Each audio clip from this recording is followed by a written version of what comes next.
Bonjour à tous, bienvenue à ce midi-conférence qui va bientôt commencer. Avant de démarrer, en attendant que tout le monde se connecte et s'installe, je voudrais vous proposer de laisser la parole à mon collègue Jean-Philippe, qui est d'ailleurs à l'origine de l'organisation de ce bel événement, qui va vous présenter et faire une petite visite guidée de notre site et de toutes les belles choses que nous pouvons y trouver. À toi, Jean-Philippe. Bonjour à tous. Merci Axel pour cette belle introduction. Donc, je vous invite, en attendant que tout le monde se connecte, à nous joindre sur le site iud.québec.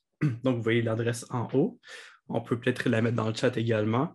Donc, au dernier midi-conférence, nous avons présenté le transfert de connaissances. Aujourd'hui, je vous invite à regarder avec moi les médias sociaux, les infolettres. Donc, dans la section du haut, vous avez une section Nous suivre. Et donc, vous pouvez cliquer sur l'onglet Médias sociaux. Ici, vous allez retrouver notre page Facebook et notre groupe Facebook. Donc, il y a plusieurs nouvelles d'actualité qui sont partagées sur ce réseau social-ci.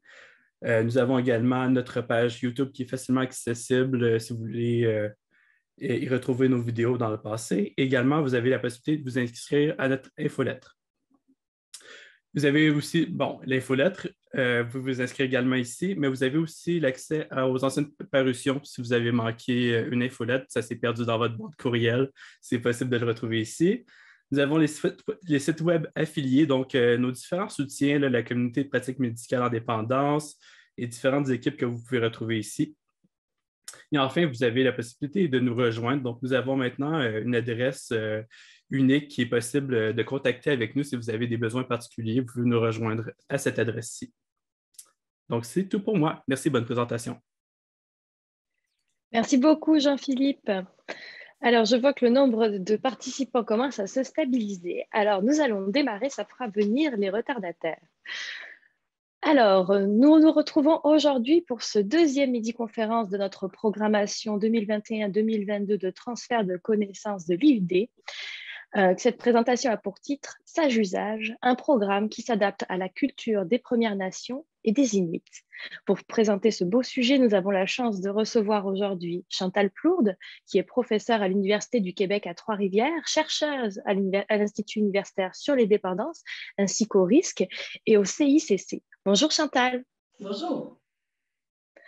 Nous avons également Pascale Alarivé-Zina, qui est candidate à la maîtrise en psychoéducation à l'Université du Québec à Trois-Rivières. Bonjour Pascale. Bonjour. Et enfin, nous avons Bertrand Picard, qui est intervenant en toxicomanie au Centre de santé Marie-Paul Sioui-Vincent et qui est membre de la nation Huron-Wendat. Bonjour Bertrand. Alors, je dirais coué tout le monde. Bonjour, je suis bien heureux d'être là et bonne conférence à tous. Alors, avant de leur laisser la parole, je vous explique comment vous pouvez soumettre vos questions. Je vous indique également que le PowerPoint de la présentation sera disponible et sera mis en ligne sur le site de l'IUD après la présentation. Il vous sera également envoyé par suivi après votre inscription à l'événement. Vous retrouverez en bas de votre écran un onglet questions-réponses auquel vous pouvez soumettre vos questions. Je précise que toutes les questions seront traitées à la fin de la présentation. Il y a aussi un autre moyen pour poser votre question à la fin de la présentation. Si vous le souhaitez, vous pouvez prendre la parole et pour ça, il faut utiliser le bouton « Lever la main ». Alors attention, si vous levez la main ou si vous voyez que vous avez par accident levé la main à côté de votre nom, je risque de vous proposer de prendre la parole. Normalement, mon collègue Jean-Philippe va vous écrire ou alors ma collègue Geneviève Fortin, qui est aussi là, qui nous aide à gérer l'arrière du décor de cet événement. On prendra contact avec vous pour vérifier que vous souhaitez bien qu'on vous ouvre le micro pour que vous puissiez directement poser votre question à nos intervenants. Je pense qu'on a fait le tour pour la mise en place. Alors, je laisse la parole à nos intervenants et on se retrouve après cette belle présentation pour les questions. À tout à l'heure.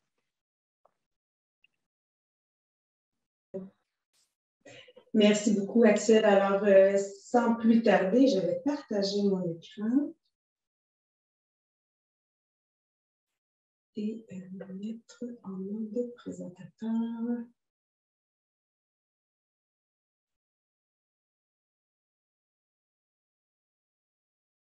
Est-ce que ça va? Parfait. Alors, nous aimerions commencer, avant d'aller plus loin, par reconnaître que nous sommes tous et toutes réunis aujourd'hui en territoire autochtone, lesquels n'ont jamais été cédés. Et nous souhaitons reconnaître que plusieurs nations autochtones sont gardiennes des terres et des eaux sur lesquelles nous nous trouvons, et nous les remercions pour leur hospitalité. Alors, avant d'aller plus loin, nous tenons aussi à vous signifier que Pascal et moi ne sommes ni autochtones et ni des experts des questions autochtones. On voudrait aussi signifier aux personnes autochtones qui sont présentes et qui souhaiteraient intervenir à tout moment qu'elles sont les bienvenues et très donc invitées à le faire, et qu'il y a aussi un peu des contenus sensibles quand même dans le cadre de cette présentation-là. Et il y aura des numéros de téléphone à la fin de la présentation si certaines personnes avaient besoin de soutien. Alors, il faut rendre hommage aux gens qui contribuent à nos projets de recherche. C'est très important. Alors, dans ce cas-ci, c'est une collaboration de longue date, un travail de co-construction avec une série, avec un nombre de personnes incroyables, toutes plus extraordinaires les unes que les autres. Alors, je ne vais pas toutes les nommer cet après-midi, mais je tiens quand même à les remercier en mon nom et au nom de toute l'équipe de recherche. Alors, à la question, pourquoi développer un programme visant le boire modéré pour les Premières Nations et les Inuits, en fait? La première chose, c'est qu'on sait qu'il y a énormément de variabilité dans les habitudes de consommation des personnes autochtones. Contrairement à ce qu'on peut penser, il y a comme une espèce de mythe à l'effet que les Autochtones boivent tous énormément, en grande quantité et très souvent. Alors, ce n'est pas vrai. Il y a beaucoup de variabilité dans les profils de consommation des personnes autochtones. Il y a une proportion de personnes abstinentes d'alcool qui est plus grand que le reste de la population, mais également des profils de consommation abusive épisodique non plus importants aussi. On sait qu'il y a 20 à 26% des personnes qui déclarent consommer de façon modérée ou occasionnelle. Et donc, contrairement à ce qu'on peut penser, il y a quand même un pourcentage très important de personnes qui boivent de façon modérée ou occasionnelle. Il y a aussi la persistance du mythe selon lequel les personnes autochtones ont une vulnérabilité génétique. Ce mythe qui en est tout humble, mais qui persiste dans la pensée populaire. Alors, on voit ici là, un article de la presse où Jeffrey Papati nomme le fait que lui, il se bat contre les préjugés. Il dit « Beaucoup de gens croient encore que les Autochtones ne savent pas boire ou supportent mal l'alcool, alors que des études ont démontré que les Autochtones n'étaient pas génétiquement plus susceptibles d'être affectés par l'alcool que les non-autochtones. » Alors, la persistance de ce mythe-là, elle nuit notamment à l'offre de services qui est disponible. Quand on sait, des travaux de recherche ont démontré que le fait de croire à ce mythe-là, ça a quand même aussi des impacts importants chez les personnes elles-mêmes, c'est-à-dire que ça diminue leur sentiment d'auto-efficacité à boire modérément, ça contribuerait à augmenter l'usage d'alcool, augmenter l'usage abusif épisodique, d'augmenter les conséquences reliées à l'usage, etc., etc. Donc, c'est quand même pas sans conséquence de croire à ce mythe-là. Et donc, je vous invite à contribuer à l'atténuer. Alors, on sait aussi, et c'est très important de se le rappeler, que les racines de la consommation ou de la dépendance prennent naissance dans le colonialisme, mais il faut se le rappeler. On le sait, mais il faut se le rappeler. Je m'excuse, là, ce graphique-là, il est adapté d'un document produit en Colombie-Britannique. Alors, mais il est très éloquent, c'est-à-dire que vous voyez comme illustré que le colonialisme, avec tous les gestes qui ont été posés, pardon, on parle des écoles résidentielles, du scoop des années 60, des vols des terres, etc. Tous ces événements-là ont entraîné des conséquences magistrales, des grands traumatismes qui eux-mêmes, par la suite, ont pu entraîner des personnes vers une consommation abusive de substances. On sait aussi que le manque de compétences culturelles des intervenants en dépendance, ce manque-là, il n'est pas sans conséquence. Et même si les gens ne sont pas mal intentionnés, au contraire, ils sont bien intentionnés, ils veulent aider. Donc, le fait de ne pas avoir de compétences culturelles, ça peut contribuer, voilà, j'ai vraiment la gorge. Ça risque de revictimiser au lieu d'aider les personnes contentes de rejoindre à travers nos services. Donc, de bien connaître l'histoire, d'être au fait des traumatismes et de leurs conséquences, c'est vraiment une clé importante pour offrir des services qui sont mieux adaptés culturellement et qui vont bien accompagner la personne, pour mieux accompagner la personne que l'on tente d'aider. Alors, comme je le disais, l'offre de services en dépendance dans les communautés autochtones, malheureusement, elle est essentiellement basée sur le modèle d'abstinence pour toutes les raisons dont je vous ai nommées, notamment toute la question des préjugés et des mythes en l'égard de la consommation d'alcool chez les Autochtones. Cette vision-là fait obstacle à la prestation et développement des services parce qu'on sait très bien que des besoins différents appellent le déploiement d'une offre de services qui est variée et qui devrait, en principe, là, évidemment, tenir compte des différentes cultures autochtones. Alors, en 2017, et là, ceux qui ont déjà entendu nos présentations au risque, savent, vous en avez déjà parlé, on s'en a déjà parlé, je fais ça rapidement, mais en 2017, on a fait une rencontre financée par les IRSC sur une durée de 3 jours, où, à travers une méthode d'analyse de groupe, nous avons discuté avec des personnes qui viennent de 9 nations, en provenance de 9 nations autochtones, qui sont essentiellement des intervenants en toxicomanie. On a discuté de l'offre de services en dépendance à travers cette méthode-là d'analyse de groupe, et qui est une méthode qui est axée sur le récit et qui permet vraiment de réfléchir ensemble et de construire à partir des récits et des analyses de récits qu'on fait en groupe. Alors, suite à cette MAG-là, il y a 5 des nations autochtones, des membres des nations autochtones qui étaient là, qui ont accepté de poursuivre la collaboration avec nous. Et nous avons travaillé au développement de ce qu'on appelle Sage Usage dans sa version francophone et Wise Choices dans sa version anglophone, qui est dans le fond une adaptation culturelle du programme Alco-Choix Plus que vous connaissez probablement tous ici.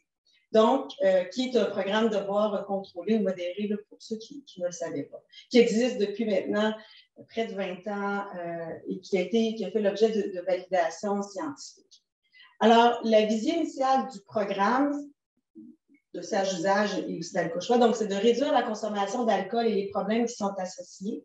Puis, on a indiqué vision initiale parce que vous allez voir à la fin de la présentation qu'on est aussi ailleurs en lien avec cette visée-là actuellement. Le programme s'adresse spécifiquement à la population des buveurs à risque et problématiques avant que ceux-ci ne développent une dépendance.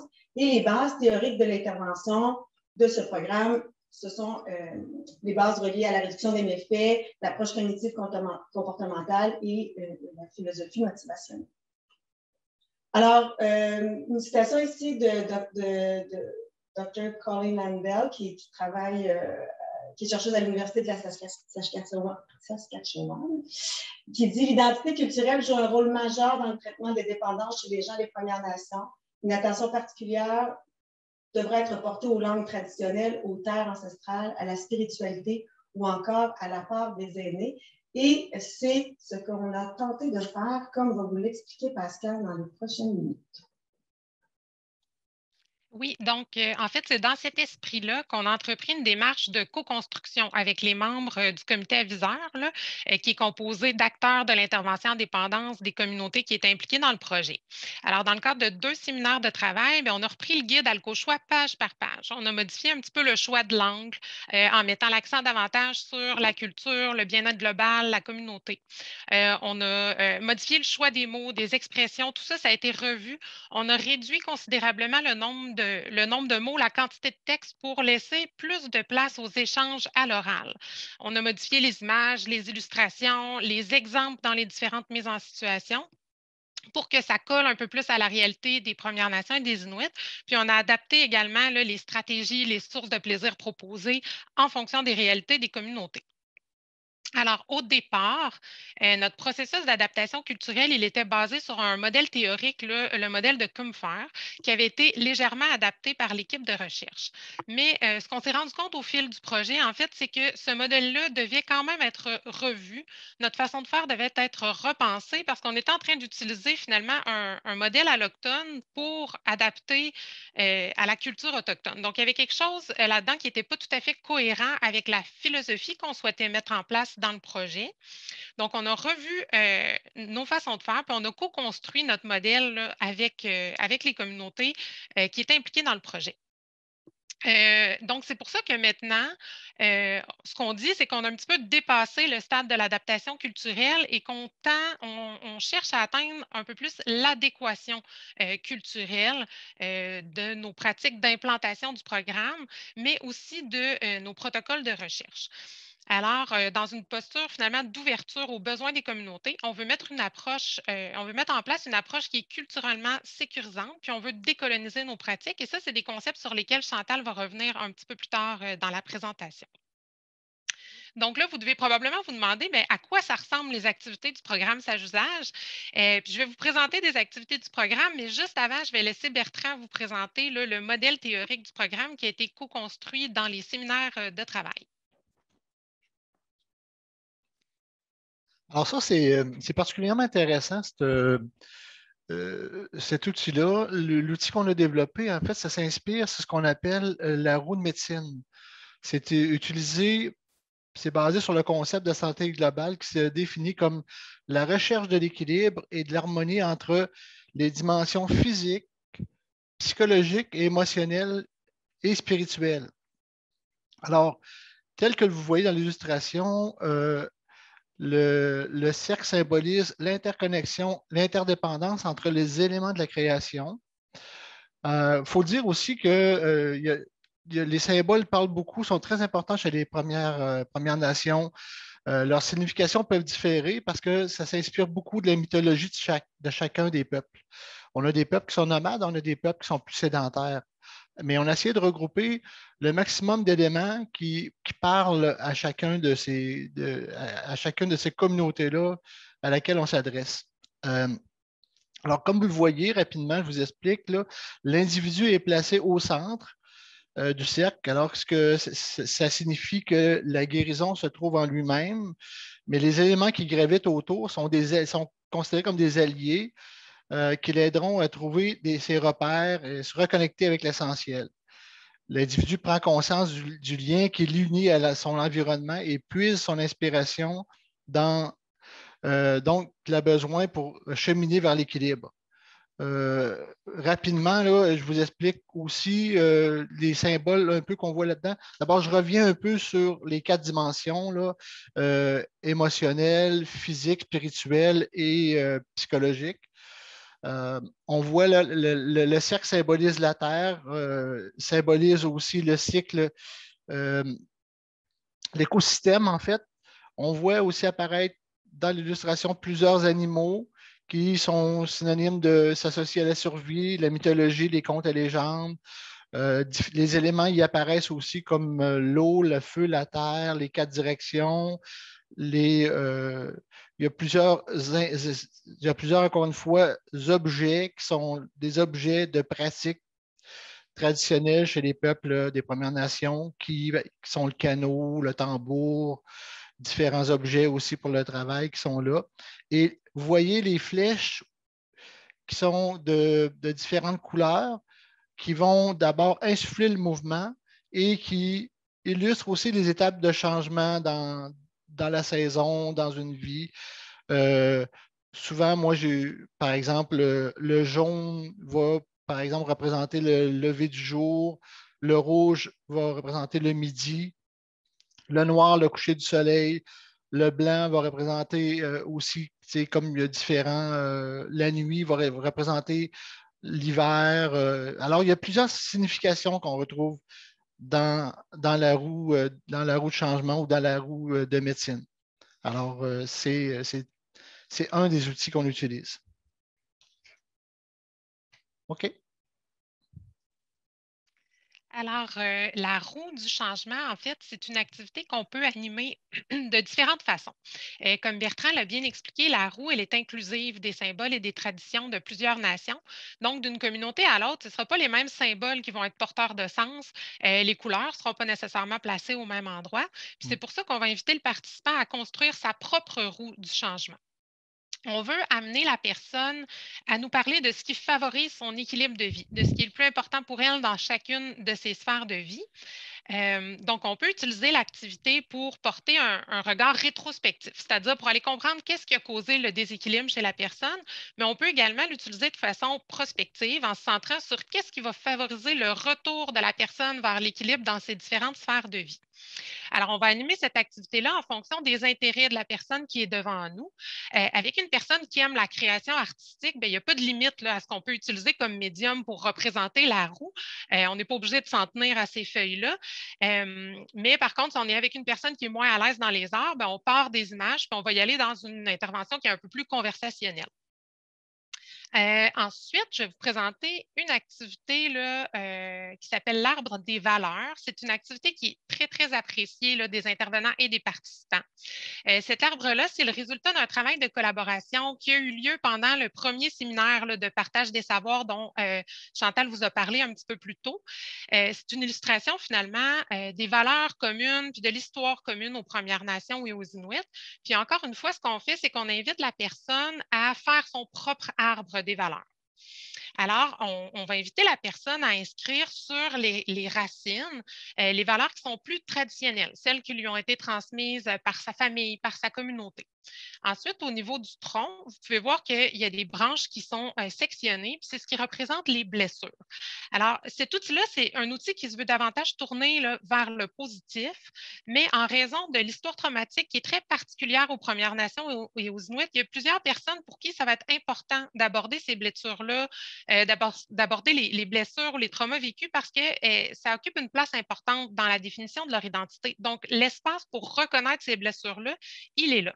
Par contre, lorsqu'on est en présence d'une personne qui n'a pas nécessairement envie d'aller là, bien, on n'insiste pas nécessairement, mais l'espace est là pour le reconnaître. Donc, finalement, on invite la personne à inscrire dans les feuilles les valeurs qui sont importantes pour elle actuellement ou les valeurs vers lesquelles elle veut tendre, un petit peu plus vers l'avenir. Évidemment, c'est possible que les valeurs dans les feuilles et dans les racines soient sensiblement les mêmes, mais c'est tout à fait correct. En fait, l'idée, c'est vraiment d'y aller dans une réflexion motivationnelle sur les valeurs pour amener la personne à se mobiliser vers ce qu'elle veut dans sa vie. Ensuite de ça, bien, dans le guide, il y a quelque chose qu'on retrouve là, aussi dans mes choix. C'est toute la section là, sur les stratégies pour faire face aux situations à risque. Alors, dans Sage Usage, cette section-là, elle est située au centre du guide. Puis, elle est organisée en fonction de chacune des sphères de vie. Puis, on a fait l'ajout de la sphère spirituelle. Alors, ce qu'on a ici, dans le fond, c'est la situation à risque. Qu'est-ce que je peux faire lorsque je me questionne sur mes croyances? Puis, on a proposé différentes pistes de réflexion, de dialogue intérieur, puis d'action pour faire face à cette situation-là. Ensuite, on a une autre activité qui s'appelle le chemin de mon changement. Là, c'est une activité où on amène le participant, dans le fond, à planifier le chemin qu'il veut suivre au niveau de la modification de sa consommation. Donc, par exemple, la personne va écrire sa consommation au départ, donc au moment de commencer le programme.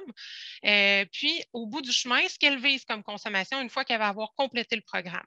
Et tout au long du chemin, bien, elle va mettre les différentes étapes à franchir si elle veut y aller de façon graduelle ou s'il y a différentes choses qu'elle doit régler ou choses qu'elle veut faire pour se rendre à son grand objectif en matière de consommation. Donc, ici aussi, on peut y aller avec les arts ou avec quelque chose de très créatif là, si on a de l'intérêt de la part de nos usagers.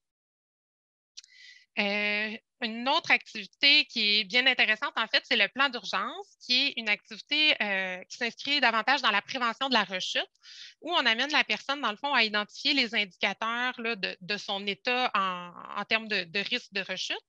Alors, on illustre ça avec un lac. Au numéro 1, on voit que le lac est calme. Alors ici, j'identifie les signes qui me disent que je suis en contrôle, que ça va bien. Au numéro 2, on voit que le lac commence à s'agiter. Alors, quels sont les signes qui me disent que ça commence à être plus difficile, que je suis un peu plus à risque de rechute? Puis, qu'est-ce que je peux faire pour retourner vers mon équilibre. Et finalement, au troisième, on voit les gros bouillons. En fait, là, le lac est très, très agité. Alors, quels sont les signes qui me disent que j'ai perdu le contrôle, que là, ça ne se passe pas bien? Et qu'est-ce que je peux faire? Qui je peux aller voir? Où je peux aller pour demander de l'aide, finalement, pour reprendre le contrôle, retrouver mon équilibre? Et finalement, une dernière chose que je vais vous présenter, c'est nos trois personnages, John, Mary et Manu. Alors, un peu comme dans mes choix, là, il y a différentes mises en situation ou des exemples tout au long du programme là, qui donnent un exemple de différentes activités ou différentes situations qu'on propose. Alors, ce qui a été fait avec le comité aviseur, c'est qu'on a co-créé, dans le fond, trois personnages qui étaient beaucoup plus collés à la réalité des Premières Nations et des Inuits et qui viennent illustrer chacune de ces situations-là, puis on les suit là, tout au long du programme. Puis je vous dirais que jusqu'à maintenant, là, la rétroaction qu'on a de la part des participants, c'est que les gens se retrouvent, se reconnaissent dans ces personnages-là. Alors, ça fait un petit peu le tour là, des différentes activités que je voulais vous présenter aujourd'hui. Si jamais vous avez de l'intérêt aussi pour ces outils-là, simplement communiquer avec nous. Puis on pourra en discuter, puis on pourra vous les transmettre si vous êtes intéressé aussi à nous fournir de la rétroaction sur les outils. Voilà. Merci, Pascal. En effet, s'il y a des gens parmi vous qui souhaitiez les expérimenter, évidemment, on est encore dans un processus de recherche. On achève, on est en fin de parcours avec ce projet-là. Je vous en parlerai dans quelques minutes, mais si jamais vous avez le goût de travailler avec nous, de les essayer, de nous donner de la rétroaction, mais entrez en communication avec nous, puis on va voir ce qui est possible de faire dans les mois qui nous restent. Alors, maintenant, la deuxième question de cette présentation-là était comment tendre vers la sécurisation culturelle dans nos pratiques d'intervention en dépendance. Je ne sais pas pourquoi mon bouton ne fonctionne pas. OK.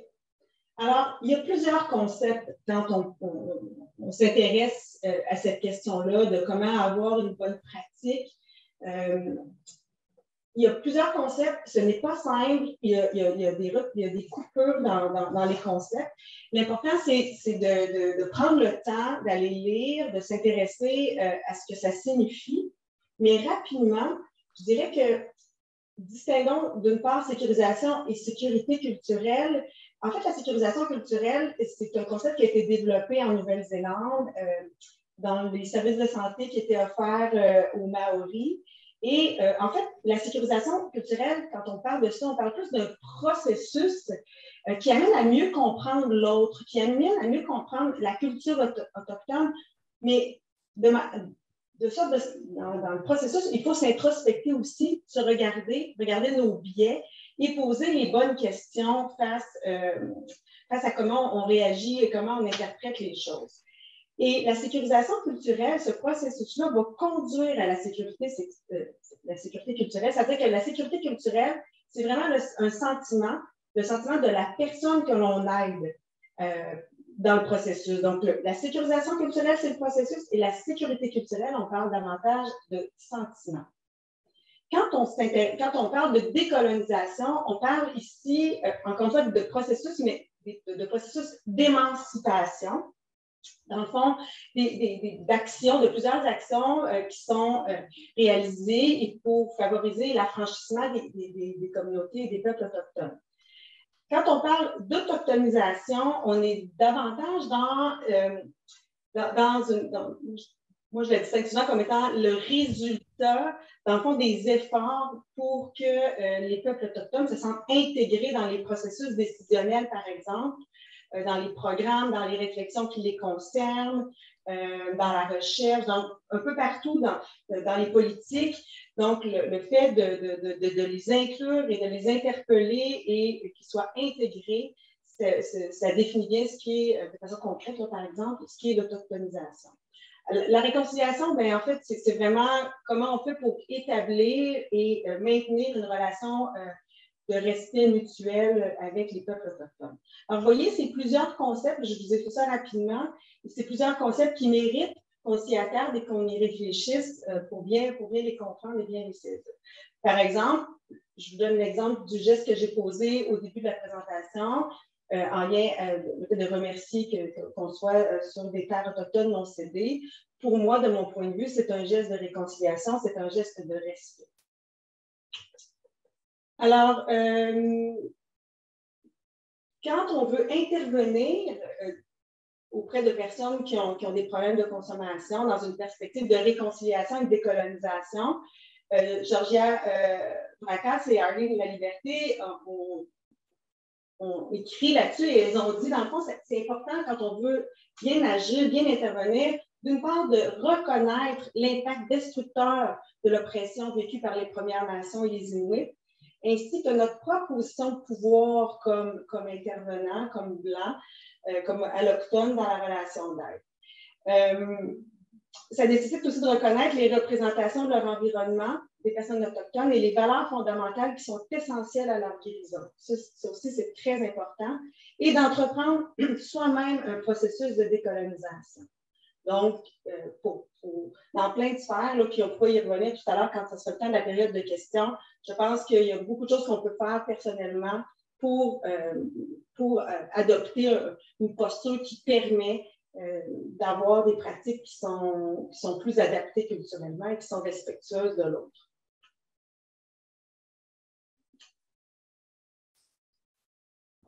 Alors, il faut se rappeler, est-ce que j'ai sauté une diapo? Oui. Oui, hein? Je pense que j'avais une petite partie, là, je devais intervenir. Alors, Bertrand, c'est ton tour. Alors, dis-nous, est-ce que tu peux nous donner des exemples de ce que les gens peuvent faire, les intervenants peuvent faire pour que la personne devant elle se sente davantage en sécurité? En fait, c'est ça. Je crois que parmi nos participants, il y a des personnes qui sont du réseau qui sont appelées à travailler avec des membres des Premières Nations.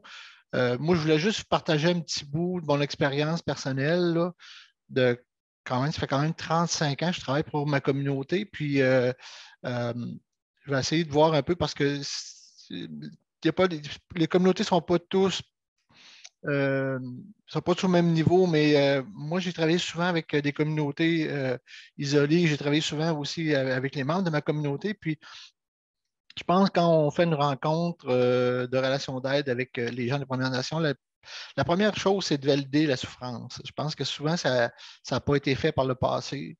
Après ça, la façon de créer un lien sécurisant, c'est bien sûr, je ne vous apprends rien, c'est basé sur l'accueil, l'écoute, le non-jugement, de montrer de l'intérêt aussi. L'intervenant doit tenir compte de la culture, des coutumes, du contexte, de la réalité des Premières Nations. C'est important de s'intéresser à l'histoire et de se rappeler que justement, tous les Autochtones, tous les membres des Premières Nations n'ont pas toutes la même histoire, le même parcours. C'est important aussi d'éviter de se positionner en expert. Moi, souvent, je me dis que le client, c'est la personne la mieux placée pour mieux se connaître. Alors, peut-être que Chantal avait de quoi pour enchérir sur cette diapositive-là. En fait, un peu comme je disais tout à l'heure, il faut aussi toujours se reconnaître les dynamiques de pouvoir dans notre société. Il ne faut pas les mettre à l'écart, il faut toujours se les rappeler. De garder en tête que c'est la personne qui reçoit l'intervention qui va déterminer si l'expérience elle est positive ou non. Hein. Ce n'est pas à moi de dire « Ah, c'était vraiment le fun, j'ai bien agi, j'ai été respectueuse. » Donc, on valide avec l'autre comment il se sent dans la relation. Et il faut être aussi conscient de ses biais. Et en fait, l'idée aussi, c'est de valider avec l'autre. On sait, par exemple, que chez les Inuits, ils ont une expression qui est « taima », qui veut dire que quand c'est fini, c'est fini. Alors, de ne pas prendre, par exemple, le fait que la personne quitte une rencontre d'accompagnement parce que ce n'est pas une bonne raison pour elle de quitter. Non, elle a la raison de quitter, c'est terminé, elle a autre chose à faire. Et ce qu'on peut faire, c'est de valider, de vérifier nos perceptions plutôt que d'avoir des préjugés, de dire ben, ça ne l'intéressait pas ou elle était tannée. Pas du tout, c'est autre chose. Donc, de toujours s'intéresser à la culture de l'autre et de s'assurer que l'autre se sent en sécurité avec nous. Donc, quand on dit être conscient de ses biais, la première des choses en lien avec ça, c'est évidemment de savoir qu'on a tous des biais, qu'ils soient inconscients ou conscients. Et le fait de reconnaître nos propres sentiments, nos attitudes, nos valeurs, nos mythes, les préjugés qu'on a et à comprendre leur influence sur l'intervention. Donc, quand j'ai le préjugé, par exemple, que les Autochtones sont toujours en retard, bien évidemment que ma posture, elle est, quand j'interviens, je vais avoir ça en tête, je vais avoir des jugements. Donc, il y a beaucoup de choses qu'il faut réaliser. Je vous invite, il y a des balados extraordinaires là, qui sont disponibles, que vous pouvez écouter, qui permettent de corriger ces biais inconscients-là en lien avec les personnes autochtones. Et là, j'ai un blanc, Pascal et moi, comment s'appelle le balado? Bon, c'est l'histoire crochue, hein, c'est ça? C'est ça. Donc, je vous invite à aller écouter ces petits balados-là en prenant votre marche. Là, il y en a des c'est très drôle, en plus, c'est très humoristique. Donc, je vous invite à les écouter. Donc, être conscient de soi, c'est une des premières choses à faire pour entreprendre un processus de sécurisation culturelle, d'être conscient de ses biais, d'être conscient des relations de pouvoir dans notre société. Et je vous invite aussi à écouter la petite vidéo sur les biais inconscients qui a été produite par Télé-Québec. C'est vraiment très intéressant. Donc, une autre des stratégies, et là, je regarde mon temps, il nous reste 10 minutes, c'est d'amener la personne que l'on aide à faire des choix sur sa consommation à partir de ses forces. Donc, de cesser de regarder, de mettre nos yeux sur ce qui est négatif, mais tenter de mettre nos yeux sur ce qui est positif. Donc, encore une fois, Bertrand, je te laisserai la parole pour nous expliquer cette question-là de la résilience. Oui, alors quand on parle de résilience, quand on parle aussi de gouvernance, ben, il faut se mettre à... On ne peut pas considérer toutes les communautés qui sont rendues au même niveau. Il y a des communautés urbanisées un peu comme la nôtre où là, on est très avancé sur le système de gouvernance par rapport à l'offre de services. Alors, c'est important de soutenir l'autodétermination dans la prestation de services. Je vous donnerai un exemple. Là, le Santé Canada a créé un centre par et pour les Autochtones qui s'appelle le Centre de réadaptation Wapan, qui est à La Tuque. J'ai été membre du conseil d'administration pendant 21 ans. Ce centre-là va super bien. Alors, c'est un centre qui est destiné justement à accueillir les membres des Premières Nations. Ensuite de ça, c'est important aussi de soutenir la capacité, quand on parle de responsabilisation, là, de soutenir la capacité de chaque individu de faire ses choix pour lui-même, que les gens aient confiance en leur capacité de changement et puis qu'on encourage justement les gens à se responsabiliser, à se prendre en charge et à croire à la possibilité justement de changement. Lorsqu'on parle de valorisation culturelle, à ce moment-là, c'est de rétablir et de maintenir le lien avec les valeurs profondes dans la recherche de l'équilibre et de l'harmonie. On a parlé tantôt là, quand on a parlé de la roue de médecine. Et ça s'inspire beaucoup de la nature et de la culture des Premières Nations. Maintenant, est-ce qu'on est rendu aux stratégies de résilience chez les Autochtones? Alors, moi, ce que j'ai remarqué beaucoup, là, c'est que malgré la grande souffrance qui afflige les gens des Premières Nations et des communautés autochtones, sont quand même des individus qui aiment beaucoup rire.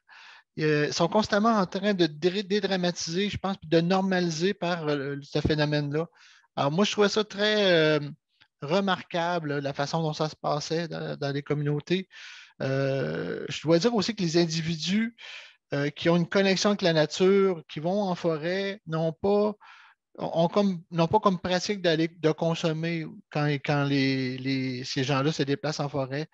Ils trouvent beaucoup de résilience aussi dans le support social communautaire, puis dans l'expression des émotions, dans l'établir des connexions, dans leur spiritualité qui est importante.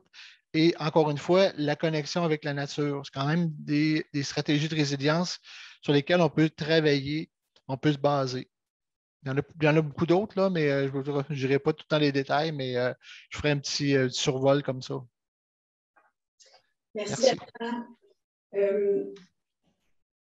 Vous avez vu tout à l'heure, quand Pascal vous a présenté l'exercice de la roue, suite à la présentation de Bertrand sur le modèle théorique de sage-usage qui est la roue, on tente, à travers cet exercice-là, de faire nommer à la personne des stratégies, des choses qui sont importantes pour elle, pour aller mieux, pour retrouver son équilibre, mais c'est également en lien avec ces stratégies de résilience-là qui lui appartiennent, qui lui sont propres. Donc, on essaie, donc la roue aussi, c'est un exercice qui est positif, qui n'est pas porteurs de changement. Un des éléments de résilience très importants chez les peuples autochtones et Inuits, c'est toute la question de la communauté. Vous savez, chez les Inuits, ils ont des frigos communautaires ou quand les gibiers qui sont tués sont dans les frigos communautaires. Donc, le sens du nous, il est très fort. Et ça, de travailler, quand on travaille avec les personnes autochtones, de travailler sur cette dimension-là, c'est très important de le faire. Ici, on a encore, je reviens au modèle, on a vu tout à l'heure, Roots of Addiction, et là, on va regarder le Roots of Connection. Alors, ici, le modèle permet encore une fois de voir comment la communauté, à travers les amis, la famille, la culture, la tradition, la question de la nation et du territoire, là, ce sentiment d'appartenance-là, est très, très positive et va être positive dans le développement de l'identité, dans le sentiment d'autodétermination, dans l'attachement. Il va apporter de la guérison, de la joie, des liens, la paix qui vont, et cette connexion-là, par la suite, va être très utile pour soutenir la personne dans son cheminement thérapeutique, dans son processus de guérison. Je pense que c'est parfait. Maintenant, pour les dernières minutes dont je dispose, je regarde mon temps, je vous parle un petit peu de sage usage et vous dire où ça s'en va. Alors, d'une part, vous dire que sage usage est très vivant. Hein? C'est un programme qui est très vivant. Tant son implantation que le programme comme tel, il a fait l'objet de plusieurs changements. Il va en avoir encore dans les prochains mois, années. Le protocole de collecte de données aussi a été modifié. La COVID est venue jouer dans nos plates-bandes, oui, mais au-delà de la COVID a le dos large, là, il n'y avait pas juste la COVID. Notre protocole, malgré toutes ces années-là d'expérience, on apprend encore beaucoup. C'est pas toujours clair ce qui fonctionne bien quand on arrive pour implanter un programme puis pour faire de la collecte de données. Et ça, c'est pas vrai juste pour les programmes qui sont appliqués dans les communautés autochtones, c'est vrai de façon générale. Donc, il faut s'adapter, il faut modifier nos protocoles de recherche à la lumière des résultats et de ce qui se passe dans nos collectes de données. Alors, on a donné des nouvelles formations depuis l'été 2021, on a changé sa usage et on a donné des formations qui sont différentes, qui étaient auparavant sur 2 jours, qui maintenant sont sur 3 jours. La dernière était à Roberval il y a quelques semaines. Je suis allée avec Myriam, on a passé 3 jours à Roberval avec des intervenants d'Aubaine-Joanne, mais aussi des intervenants du 6 de cette région, du 6 Saguenay-Lac-Saint-Jean. Alors, c'était vraiment très intéressant et on échange, on participe aux activités avec les intervenants qui suivent ces formations-là. Et ça permet aux intervenants de réfléchir et de réfléchir à leur posture. En fait, ce qui est nouveau dans la formation, c'est qu'on travaille beaucoup sur la réflexion de la posture de l'intervenant face au boire modéré également. Alors, bref, ajustement des modalités de la formation, ajustement des modalités du programme. On est en train de décloisonner sa usage, c'est-à-dire que les activités, on se rend compte que la formule actuelle en 6 semaines, c'est probablement pas... c'est une formule, c'est peut-être pas toujours celle qui est la plus adaptée. Donc, on est en train de voir comment on peut décloisonner les outils pour pouvoir s'en servir de manière, je dirais, moins rigide, moins structurée dans le programme.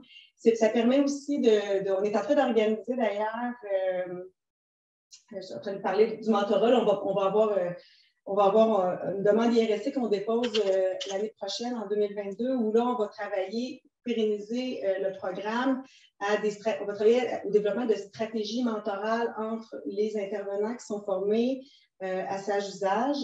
Et donc, vous amenez aussi donc à vous dire que le programme, il va être offert dans le cadre d'une fin de semaine intensive du 27 au 30 janvier prochain. On est encore dans la recherche de notre site qui sera à l'extérieur des grands centres.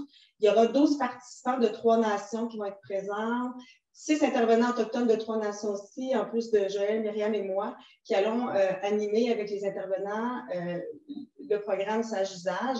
Donc, quand je vous dis qu'il est en train de prendre une nouvelle forme, d'avoir une nouvelle vie, on pense que, et là, on a ciblé les ingrédients qui semblent le mieux fonctionner, les outils, les exercices qui semblent le mieux fonctionner, et on va travailler avec les gens présents à les amener à réfléchir sur où ils veulent aller par rapport à leur consommation, c'est quoi leur situation à risque, comment ils veulent cheminer à travers ce changement à l'égard de leur patron de consommation. Donc, on va travailler l'arbre des valeurs, évidemment. Donc, cette formule-là va être, moi, je pense, très intéressante à expérimenter là, au mois de janvier prochain.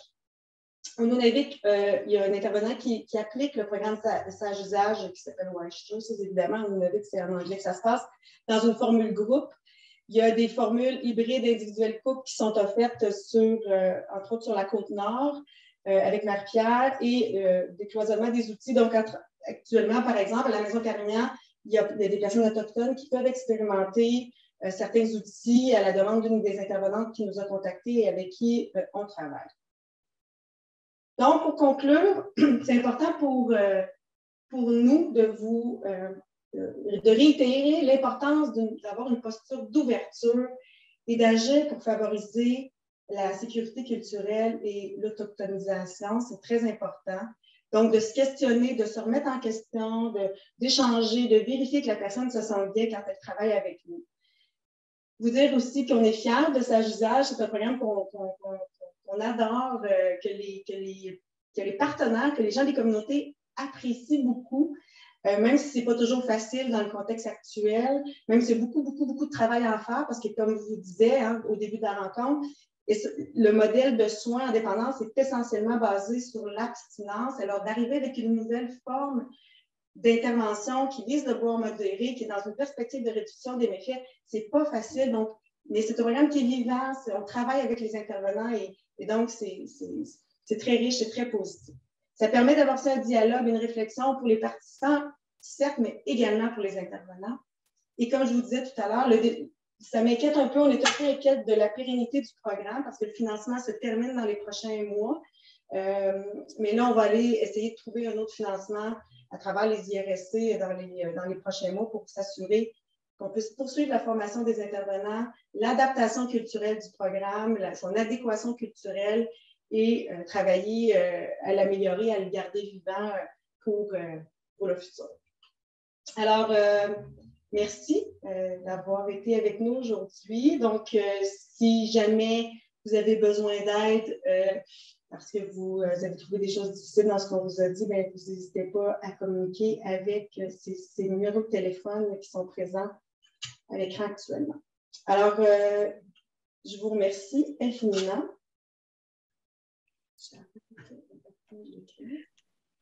Merci beaucoup à vous trois. C'était vraiment une très belle présentation. Je rappelle à notre public qu'il est possible de soumettre des questions, mais aussi des commentaires ou des réactions. N'hésitez pas. On a maintenant jusqu'à 13h pour échanger ensemble sur ce sujet. J'ai moi-même plusieurs questions qui ont surgi pendant votre présentation. Alors, je vais me permettre de vous les poser. Avant ça, je rappelle au public qu'il est aussi possible de poser sa question directement à l'oral.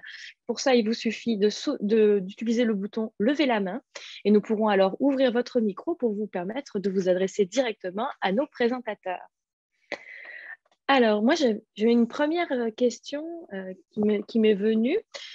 En fait, c'est un peu dans l'autre sens. J'aimerais savoir, est-ce qu'il y a quelque chose dans le programme Alco-Choix qui a inspiré cette adaptation, qui vraiment, par exemple, nécessitait absolument l'adaptation parce que ça ne fonctionnait pas tel que c'était dans Alco-Choix, pour qu'on se rende compte un petit peu du travail qu'il y avait à faire quand vous avez commencé?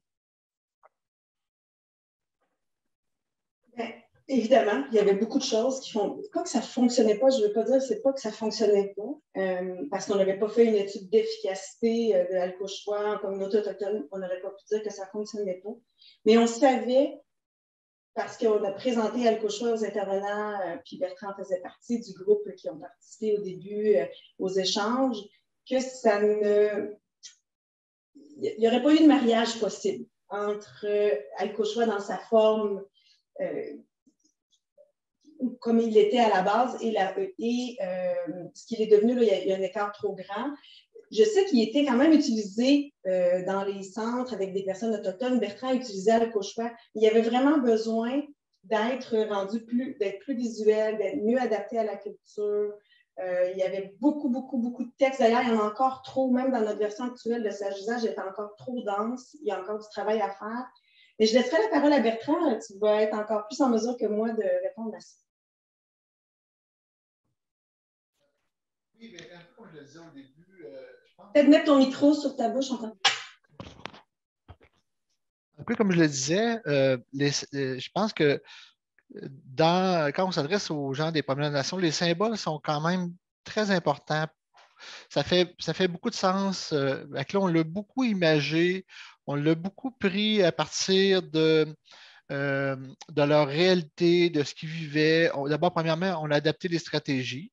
Tu sais, quand tu vis dans une communauté autochtone éloignée, ben, les stratégies que tu peux adopter, par exemple, c'est faire de la raquette, faire de la pêche, faire de la chasse. Ça, des fois, quand vient le temps de trouver des alternatives à la consommation, c'est important. On a illustré aussi certains exercices avec un feu, tu sais, le feu qui prenait tranquillement, qui commençait à s'embraser jusqu'à un feu qui peut prendre des proportions importantes. Fait qu'on a fait le lien entre le feu et la consommation. On a aussi inclus justement des éléments comme on a parlé, la roue de la guérison, la roue de la médecine. On a incorporé les symboles qui font partie de la mythologie. Dans le fin fond, ce qu'on voulait, c'est que ça parle beaucoup aux communautés. Alors, le programme Alco-Choix, il peut très bien faire l'affaire quand il s'agit peut-être de communautés plus urbanisées, mais vraiment, on voulait aller rejoindre des communautés plus isolées, avec lesquelles ça parle beaucoup aussi, la symbolique et tout ça. Ouais. Merci beaucoup. J'oserais oui. ajouter là-dessus que je pense, puis je ne suis pas la seule à le penser, mais je vais parler à mon oncle, que Sage Usage, il pourrait être utilisé pas juste avec les personnes autochtones, mais aussi avec les allochtones. En fait, pour avoir eu dans mon groupe récemment 2 intervenantes de la région du Saguenay-Lac-Saint-Jean qui ont dit hey, est-ce qu'on peut l'utiliser avec des personnes non autochtones? Oui, il y a beaucoup de choses qui font ensemble. L'arbre des valeurs, par exemple, c'est un bel exemple, où que tout le monde devrait commencer par se demander quelles sont mes racines, qu'est-ce qui est le plus important pour moi, où je veux aller. Donc, c'est pour des personnes qui ont besoin d'images, qui travaillent bien avec, qui ont un esprit créatif, Sage Usage est fantastique. C'est vraiment un bijou.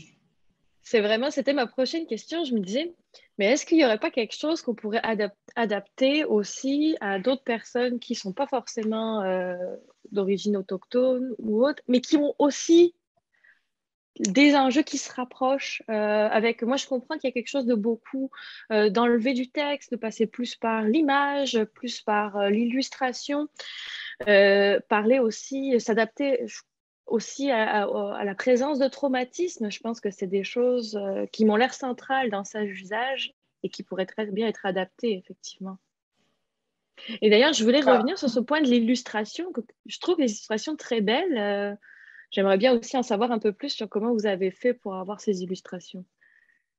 Bien, en fait, on travaille beaucoup avec la Commission Santé et Services sociaux Premières Nations Québec-Labrador, dont l'acronyme est innommable, et qui nous ont référé à une graphiste avec laquelle ils travaillent, eux, dans le déploiement de leurs outils.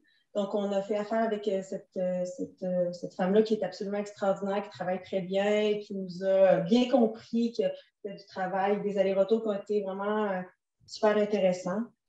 Donc, oui, c'est ça, un Sage Usage, cette adaptation-là, ça a été, quand Pascal vous disait tout à l'heure, mot par mot. On était des séminaires de 3 jours à l'UQTR avec les membres des communautés qui se déplaçaient, venaient travailler avec nous en groupe, mot par mot. On a fait des dessins au tableau, il n'y a rien qu'on n'a pas fait. On a eu beaucoup de plaisir ensemble, mais ça a été un travail... de moi. Non, on a travaillé très, très, très fort, hein, Bertrand, là, pour adapter ce programme-là, puis le rendre le plus imagé, le plus culturellement adapté possible. Oui, puis je pense que la question du retour à la nature, de la pleine conscience, de l'environnement, la conscience dans notre environnement, moi, je travaille beaucoup avec les personnes dépendantes, puis souvent, les personnes qui sont dans la dépendance, euh, c'est un peu pour déconnecter avec la nature, pas avec la nature, mais avec la réalité qui devient des fois un peu plus difficile à supporter. Puis ce qu'on tente de faire, c'est que vraiment, c'est de reconnecter justement les gens à l'essentiel. Puis ça s'adapte à tout le monde. Je pense que, tu sais, on comprend le principe là, de la dépendance, d'une façon de s'évader, d'une façon d'oublier la réalité. Puis dans le cheminement, je pense qu'un retour aux valeurs de base, un retour à la nature, un retour à l'essentiel, ça, ça s'adapte à n'importe quelle culture, n'importe quel peuple. Ah oui, tout à fait. Merci beaucoup, Bertrand. Mm. J'avais une autre question. C'était, vous avez parlé du fait que l'abstinence, le modèle de l'abstinence était encore très présent. Et est-ce qu'on a une idée de d'où ça vient et pourquoi parce que c'est un modèle qui était présent dans tous les programmes de dépendance autrefois, qui se déconstruit avec les années.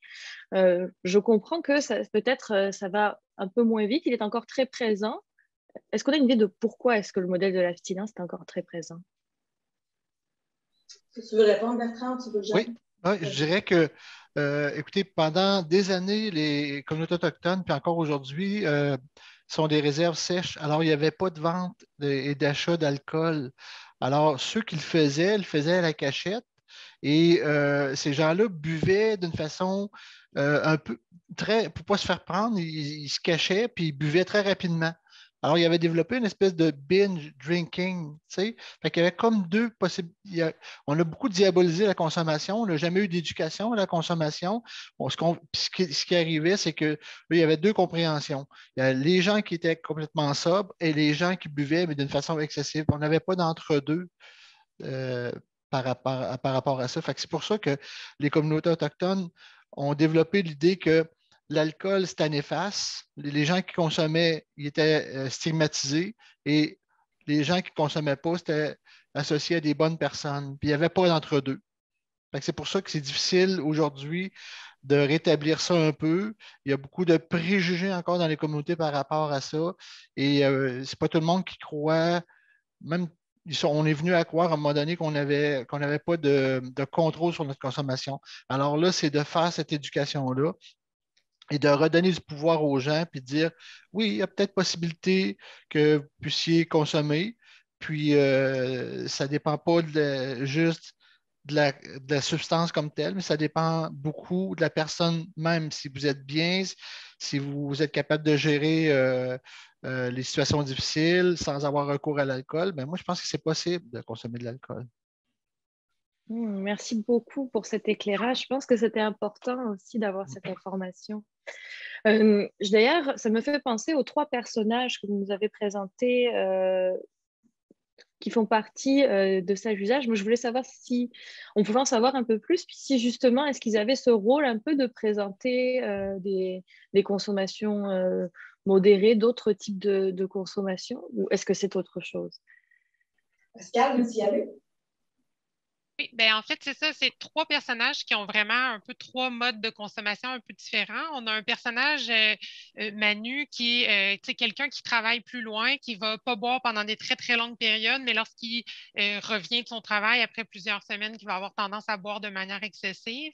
Un personnage qui est aussi volontairement non-genré pour être en cohérence, là, dans le fond, avec le différents types d'identités soit avec l'identité bispirituelle ou différents types de diversité d'identité sexuelle de genre. On a aussi Mary, qui est une femme un peu plus âgée, qui va avoir tendance à boire lorsqu'elle se sent plus seule, alors que quand elle passe du temps avec sa famille, avec ses petits-enfants, ben, là, elle se sent bien, puis c'est des moments où elle ne va pas avoir tendance à consommer. Puis, on a aussi John, qui est un consommateur un peu plus régulier, puis qui, lui, a des conflits un petit peu dans sa famille, des rivalités, puis tout ça, puis qui a un petit peu de la difficulté avec l'expression des émotions, puis c'est souvent ça qui va l'amener à boire. Donc, c'est sûr que c'est des exemples, ça illustre pas tout le monde, mais c'est trois cas de figure qu'on va retrouver, puis dans lesquels les gens peuvent s'identifier d'une façon ou d'une autre. Encore une fois, des outils qui pourraient être utiles bien plus largement. Eh bien, malheureusement, on approche déjà de l'heure de terminer ce midi conférence. Merci beaucoup. Je peux vous laisser la parole aussi. Je ne sais pas si vous voulez dire un dernier mot pour clôturer cette belle présentation. Il y a quand même une question. Peut-être que je peux prendre une minute pour y répondre. Oh mon Dieu, une question, pardon, je ne l'avais pas vue. Est-ce que ça peut s'adresser aux jeunes de moins de 25 ans? Absolument. Absolument. Normalement, c'est 18 ans et plus, évidemment, mais je dirais que rien n'empêche de prendre certains exercices au bon jugement clinique de l'intervenant. Je pense à l'arbre des valeurs, je pense à l'exercice sur les feux, comme Bertrand nous parlait tout à l'heure. Ce n'est pas un exercice, mais c'est vraiment d'être capable de situer sa consommation à risque, non à risque. C'est sûr que c'est pour les adultes, là, mais il y a quand même des choses qu'on peut imager, qu'on peut utiliser avec des personnes qui sont peut-être un petit peu plus jeunes. Mais il y a quand même une série d'exercices qui sont utilisables facilement dans l'intervention avec une clientèle, je dirais, à partir de 16 ans, assez facilement.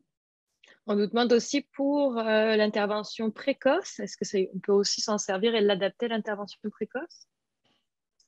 Mais est-ce que Myriam, tu es là? Je me suis Myriam Laventure, mais parce que c'est notre spécialiste de l'intervention précoce. J'aurais tendance à dire oui, mais je ne vais pas me mettre sur un terrain glissant. J'aurais tendance que... Je ne pense pas. Elle n'est pas là. Bon. Donc, ça dépend des groupes d'âge. Encore une fois, c'est encore une question de jugement. Si la personne veut échanger avec nous pour des choses spécifiques, là, je vous invite à nous écrire à chantal.plourde@qta.ca. Ça me fera plaisir de répondre spécifiquement. Je ne vais pas répondre trop à large parce que ça peut quand même être peut-être des petites nuances à apporter. On a des très belles questions qui arrivent en dernière minute. Enfin, ce sera la dernière question malheureusement, mais n'hésitez pas, si jamais vous avez des questions que vous n'avez pas osé soumettre ou qui vous sont arrivées après, vous pouvez nous écrire et on peut faire en sorte de les transmettre à nos présentateurs pour que vous ayez une réponse. Alors, on demande qu'est-ce qui a justifié le choix d'adapter un programme au lieu d'en créer un nouveau à partir des besoins exprimés par les communautés. Une question épineuse pour finir.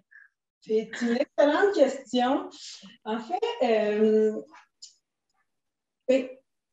comme je le disais tout à l'heure, Alco-Choix tous avait quand même fait l'objet d'un travail rigoureux avec une équipe de l'Institut, Hélène Simoneau, Joël Tremblay, plusieurs personnes qui sont chercheurs avaient travaillé là-dessus depuis de nombreuses années, une belle évaluation d'efficacité qui montrait des résultats intéressants. De repartir à zéro, ça aurait été autre chose, ça aurait pu être ça, mais je pense qu'on a pris le bon chemin. Il est en train, sérieusement, dans les ingrédients que je vais appeler actifs, là, qui sont démontrés comme actifs dans l'évaluation d'efficacité, ça demeure sensiblement linéaire de mon point de vue, mais on n'a pas encore fait l'évaluation d'efficacité, on n'est vraiment pas rendu là. Mais s'agissant, il prend sa propre couleur, il se définit, comme je disais, il est vivant. Il va peut-être dans 5 ans ou dans 10 ans ne plus ressembler tellement à ce qui était Alco-Choix.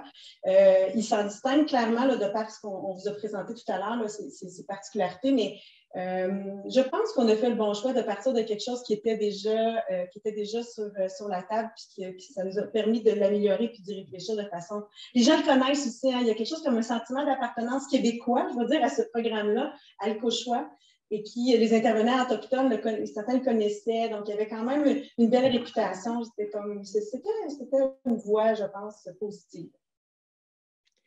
Merci beaucoup à tous les trois pour cette belle présentation. Je tiens aussi à remercier mes collègues Jean-Philippe Galipeau et Geneviève Fortin qui ont organisé cet événement.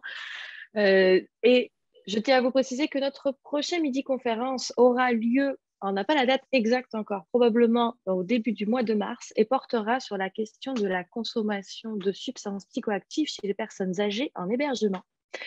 Je vous souhaite à tous de très belles fêtes de fin d'année et au plaisir de vous retrouver pour la deuxième partie de la programmation de transfert de connaissances de cette année dès le mois de février. Bonne journée à tous. Merci. Et à bientôt.